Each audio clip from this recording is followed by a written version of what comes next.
My dear brothers in Islam, the shaitan was cursed. He was thrown out of paradise, guaranteed hellfire for eternity, and was given the curse of Allah Azza wa Jal for refusing one sajda. To who? To Adam, to a man. What's going to happen to us who refuse to bow down to the Lord of the heavens and the earth?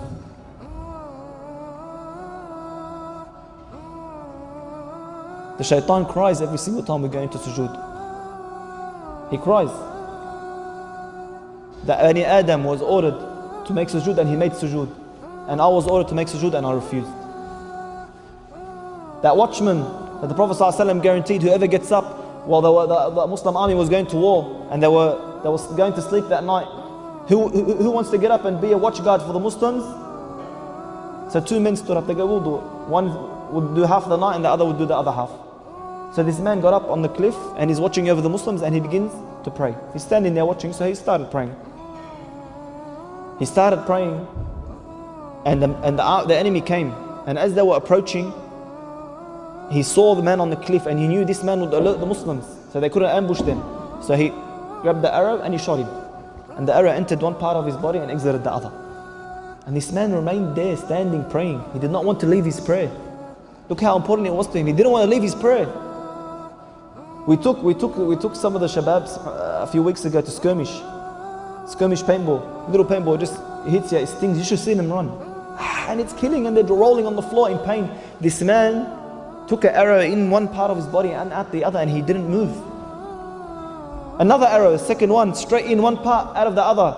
The third arrow, straight in one part, out the other. And he would not leave his prayer. At the end, he left his prayer and he returned. As he was returning, he called the man who was supposed to take over his shift. So the man looked at him, he goes, why would you not pray? Why would you not leave the first shot you had taken? He said, by Allah, I was praying a prayer.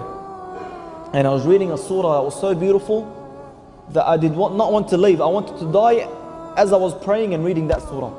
And if it wasn't for my promise to the Prophet ﷺ that I would guide the Muslims, I would have stayed in that prayer and died in that prayer.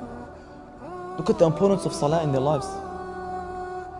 The man who wanted to get his leg chopped, what did he tell them? Chop it off, wallah min salah. You know how the narration goes? They done the whole operation. They chopped off his entire leg and he did not even grunt. He did not even grunt. Imam Bukhari radiallahu anhu. Imam Bukhari, the one who the scholars claim that the most sahih, the most correct, the most authentic book after the Quran is Sahih Bukhari. Not a household doesn't have this book. How was his prayer? His students once narrated, you know what they narrated? They narrated that once he got up to pray, and as he finished his prayer, he gave salam, he felt something on his back. So he moved his abaya and they saw hundreds of bee stings in his back. They go, what's that, ya Imam? He goes, I don't know. He prayed his entire prayer, a whole hive or whatever of bees attacked him and he didn't even feel it. He didn't even know what had happened until after he finished his prayer. Is this our prayer? Is this how our prayer is? Ali radiallahu anhu, look, why was he at such a great status? Very simple. One day he was praying and the house around him began to burn. He was in a house fire. And people all gathered around him. They saw him, he's still praying. And then they called out to him, Ya Ali, the house is burning, Ya Ali, the house is burning. And he didn't listen. At the end of the prayer, he gave salam and he walked out. They go, Ya Ali, didn't you hear us calling out to you that the prayer is burnt? The house is burning? He replied, can you hear what you're praying? Can you actually hear others or hear things while you're praying? He couldn't understand. How could that be? Is that the true value of salah in our lives? Seriously, do we have that khushu'?